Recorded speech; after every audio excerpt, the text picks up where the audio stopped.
Hello friends, welcome to let's study. Friends, हम discuss कर रहे हैं सीबीएसई क्लास 10th हिस्ट्री का फर्स्ट चैप्टर। और इस चैप्टर का नाम है the rise of nationalism in Europe. और ये इस चैप्टर का थर्ड पार्ट है, यानी कि इस चैप्टर पर थर्ड वीडियो है। इससे पहले मैंने 2 वीडियोस अपलोड कर रखे हैं। अगर आपने उन वीडियोस को नहीं देखा है, आई वुड सजेस्ट कि पहले आप उन 2 वीडियोस को देख लें। प्लेलिस्ट में आपको वो वीडियोस मिल जाएंगी। Before this, if you are new to my channel, do like, share, comment and subscribe my YouTube channel, and don't forget to press the bell icon so that whenever I post a new video, you will get a notification. Okay, so शुरू करते हैं। और आज का हमारा topic है a new conservatism after 1815, यानी कि 1815 के बाद जो न्यू कंजर्वेटिज्म आया था यूरोप में, उसके बारे में। कंजर्वेटिज्म क्या होता है? कंजर्वेटिज्म होता है जैसे कि जो पुराने राजा महाराजा लोग का शासन होता था ना, उससे वो जो शासन करते थे, ठीक है। तो following the defeat of Napoleon in 1815, और 1815 में जब नेपोलियन की हार हुई थी, European government were driven by a spirit of conservatism. तो वहाँ पर यूरोपियन में 1815 में नेपोलियन की हार के बाद यूरोपियन गवर्नमेंट ने कंजर्वेटिज्म को अपनाया, यानी कि जो पुराने राजा महाराजा लोग थे उनका शासन वापस से आया। Conservatives believed that established traditional institutions of state and society like monarchy, church, social hierarchies, property and family should be preserved. तो जो कंजर्वेटिव्स थे उनका ये मानना था कि वो जो ट्रेडिशनल इंस्टीट्यूशन थे स्टेट और सोसाइटी के, जैसे कि मोनार्की, चर्च हो गया, है ना, सोशल हायरार्की, प्रॉपर्टी, फैमिली, इन सब चीज़ों को प्रिजर्व किया जा सके वापस से, ठीक है। मोस्ट कंजर्वेटिव्स, जो ज़्यादातर जो कंजर्वेटिव्स थे ना, however did not propose a return to the society of pre revolutionary day. तो वो ये चाहते थे कि वो एकदम से, जो पहले के टाइम के थे, एकदम से वो वाला शासन न लाए, बल्कि वो किस तरीके का शासन लाना चाहते थे। They realise from the changes initiated by Napoleon that modernisation could in fact strengthen traditional institution like the monarchy. बल्कि उनका ये मानना था, उन्होंने ये रियलाइज़ किया कि जो भी नेपोलियन के द्वारा जो भी चेंजेस लाए गए हैं, जैसे कि मॉडर्निज्म या जो मॉडर्नाइजेशन, जो भी नेपोलियन ने चेंजेस लाए थे, तो उनका ये मानना था कि उस चेंजेस के ज़रिए भी वो अपने जो मोनार्की सिस्टम है उसको ज़्यादा मजबूत कर सकते हैं। तो वो एकदम पुराने टाइम पे नहीं गए, बल्कि मॉडर्नाइजेशन के साथ वो अपनी चीज़ों को प्रिजर्व करते गए। It could make power more effective and strong, और इससे उनकी जो स्टेट जो पावर होती थी वो काफ़ी ज़्यादा इफेक्टिव और काफ़ी ज़्यादा मजबूत होती गई। और इसमें उन लोगों ने क्या क्या चीज़ इंक्लूड की? एक मॉडर्न आर्मी, एक इफ़िशिएंट ब्यूरोक्रेसी, यानी कि जहाँ पर एक मजबूत, इफ़ेक्टिव कह सकते हो आप, प्रशासन हो, ठीक है। एक डायनामिक इकोनॉमी, और उन्होंने फेडरलिज्म और सर्वडम को बिल्कुल ही एबॉलिश कर दिया। और इससे उनकी जो ऑटोक्रेटिक जो मोनार्की थे ना यूरोप की, ये इन सब चीज़ों से काफ़ी ज़्यादा क्या हो गई? मजबूत हो गई, ठीक है। 1815 में क्या हुआ था कि यूरोपियन जो पावर्स थे, यानी कि ब्रिटेन, प्रशिया, रशिया, ऑस्ट्रिया, इन चारों ने मिल करके नेपोलियन को क्या किया था? डिफीट किया था। तो डिफीट करने के बाद उन लोगों ने वियना में मीटिंग की, ताकि वो यूरोप का क्या कर सके? सेटलमेंट कर सके, ठीक है ना। तो क्या हुआ कि एक कांग्रेस, यानी कि एक मीटिंग हुई, और उस मीटिंग को होस्ट किया था ऑस्ट्रिया की चांसलर, यानी कि ड्यूक मेटरनिक ने। तो एक मीटिंग हुई जब नेपोलियन हार गया, तो दोनों पार्टीज़ की कलेक्टिव मीटिंग हुई एक तरीके से, और उस मीटिंग को होस्ट किया था ऑस्ट्रियन के चांसलर ड्यूक मेटरनिक ने।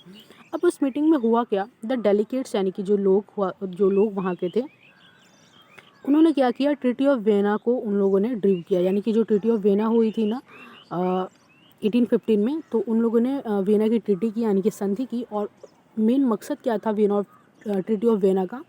with the object of undoing most of the changes that had come about in Europe during the Napoleonic War। तो उनका मेन मकसद ये था कि नेपोलियनिक वॉर के टाइम पे जितने भी चेंजेस हुए ना, उन सारी चेंजेस को वो एक्सेप्ट नहीं करेंगे। तो इन सारी चीज़ों को उन लोगों ने इस मकसद से उन्होंने ट्रीटी ऑफ वेना किया था। उसके बाद क्या हुआ कि जो बर्बन डायनेस्टी थी, जिसको कि फ्रेंच के टाइम पर बिल्कुल ही डिस्पोज कर दिया गया था, वो वापस से अपने सत्ता में वापस से उसने अपनी सत्ता को पा लिया। यानी कि जितनी भी पावर्स थी वो वापस से उस रीगेन कर ली। और फ्रांस ने अपनी जितनी भी टेरिटरीज़ नेपोलियन ने अपने अंडर में की थी फ्रांस की, तो फ्रांस को वो सारी टेरिटरीज़ नहीं मिली, यानी कि फ्रांस ने वो टेरिटरीज़ लॉस्ट कर दी, खो दी। फिर क्या हुआ? A series of state were set up on the boundaries of France to prevent French expansion in for the future. तो अब क्या हुआ कि एक स्टेट की पूरी सीरीज़ बनी, जैसे ये फ्रांस है ना, उसकी बाउंड्रीज़ पे छोटे छोटे ये स्टेट्स बन गए, ताकि फ्रांस में जो भी लोग आगे आकर के कब्ज़ा करें तो वो कब्ज़ा ना कर पाए। ठीक है, तो फ्रांस इस तरीके से सेफ रहेगा। तो क्या क्या चेंजेस हुए? Kingdom of Netherland which included Belgium were set up in the north. तो फ्रांस के नॉर्थ साइड में नीदरलैंड और बेल्जियम को सेटअप किया गया। ठीक है, नीदरलैंड को सेटअप किया जिसमें बेल्जियम भी इंक्लूड था। और Genoa was added to Piedmont in the south, और साउथ में जेनोवा और पेडमोंट हुआ। Prussia was given important new territories on its western frontiers, और प्रशिया को अपने वेस्टर्न फ्रंटियर्स में नई नई टेरिटरीज मिली। While Austria was given control of northern Italy, और ऑस्ट्रिया को नॉर्दर्न इटली का कंट्रोल दिया गया। बट लेकिन the German confederation of 39 state had been set up by the Napoleon was left untouched. तो लेकिन जो नेपोलियन के द्वारा जो 39 स्टेट सेटअप किया गया था ना जो जर्मन में, उसमें किसी भी प्रकार का कोई चेंजेस नहीं किया कि उसको वो लेफ्ट अनटच, यानी कि उसमें किसी प्रकार का कोई भी चेंज नहीं किया, उसको एज इट इज़ रखा गया। इन द ईस्ट और पूरब में क्या हुआ? Russia was given part of Poland, तो रशिया को पोलैंड का पार्ट दे दिया गया। Prussia was given a portion of Saxony, और पर्शिया को सेक्सोनी का पोर्शन दिया गया। और इन सब का मेन इंटेंशन क्या था? Was to restore the monarchies that had been overthrown by the Napoleon and create a new conservative order in Europe.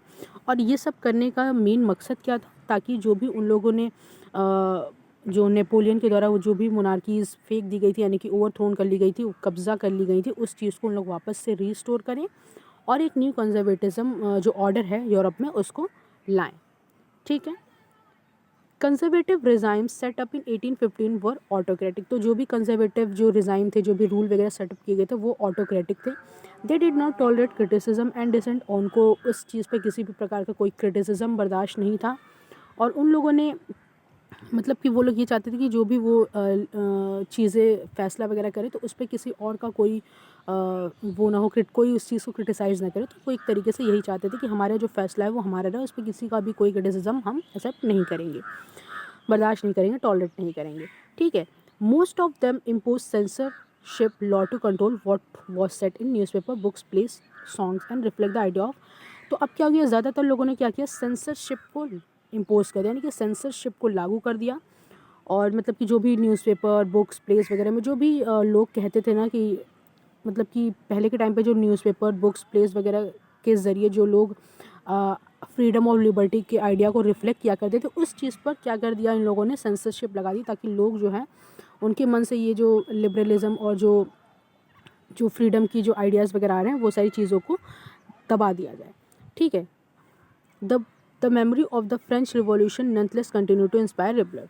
तो लेकिन इतना दबाने के बावजूद भी लोगों के मन में जो फ्रेंच रिवॉल्यूशन की जो मेमोरी थी वो अब तक भी कंटिन्यू थी। यानी कि लोग जो कंजर्वेटिव्स जो लोग थे, जो रूल्स थे उनको कितना भी उनको दबाया जाया था, लेकिन उनके मन में जो लिबरल को लेकर के जो भी चीज़ें थी वो और भी ज़्यादा इंस्पायर हुई थी, वो दब नहीं रही थी। उनमें से क्या था? एक मेजर क्या था? One of the major issues taken up by the liberal nationalist who criticize the new conservatism order was the freedom of the press. उनमें से एक क्या था? मतलब कि जो न्यू कंजर्वेटिज्म को क्रिटिसाइज़ करे थे उनमें से एक क्या था? Freedom of press. ठीक है, अब जो रिवोल्यूशनरीज था उनके बारे में देख लेते हैं। During the year following 1815 the fear of repression drove many liberal Nations underground. तो 1815 के बाद जितने भी मतलब कि जो लोगों का जो डर था, ठीक है, the fear of repression Drew many liberal nationalist underground. तो जितने भी लोगों के मन में लिबरल को लेकर की जितनी भी भावना थी उन सबको दबा दिया गया। तो फिर हुआ क्या? जो सीक्रेट सोसाइटीज़ थी वो बनने लगी। ठीक है, sprang up in many European state to train revolutionaries and spread their idea. तो जब लोगों के द्वारा, यानी कि जो कंजर्वेटिव जो रूल थे उनके द्वारा जब लोगों के लिबरल आइडियाज़ को दबाया जाने लगा, तो लोगों ने क्या किया? एक सीक्रेट सोसाइटी फॉर्म कर ली, जो कि इस आइडिया को, यानी कि जो नेशनलिज्म का, जो लिबरलिज्म का जो आइडिया था, उन लोगों ने उसको फैलाना शुरू कर दिया सीक्रेट सोसाइटी के ज़रिए। To be revolutionary at this time meant a commitment to oppose monarchical forms that had been established after the Vienna Congress and to fight for liberalism and freedom। तो इस रिवोल्यूशनरी का उस समय क्या मतलब था? इसका मतलब ये था कि जो वियना के बाद जितनी भी चीज़ें इस्टेब्लिश की गई थी उन चीज़ को अपोज करना, नकारना और अपनी आज़ादी और अपने फ्रीडम के लिए फाइट करना। Most of these revolutionary also saw the creation of nation state as a necessary part of this struggle for freedom. और ज़्यादातर जो रिवोल्यूशनरी थे उन लोगों ने इस चीज़ को भी देखा कि वो एक नेशन स्टेट के क्रिएशन पर उन लोगों ने फोकस किया, जो कि उनके फ्रीडम ऑफ स्ट्रगल का एक बहुत ही मेन मुद्दा था। On such individual was the Italian revolutionary Giuseppe Mazzini. और उनमें एक इंसान था जो कि इटालियन रिवोल्यूशनरी का मतलब इटालियन का था, उसका नाम था गिस्पे मेज़नी, और वो पैदा हुआ था जिनोवा में 1807 में। ठीक है, तो वो क्या हुआ, एक मेंबर बन गया सीक्रेट सोसाइटी का ऑफ द कार्बोनरी। तो कार्बोनरी में एक सीक्रेट सोसाइटी थी, उसमें जाकर के मेज़नी क्या हुआ, एक मेंबर बन गया। और वो एक 24 साल का यंग मैन था, और 24 साल की उम्र में he was sent into exile in 1831 for attempting a revolution in Liguria.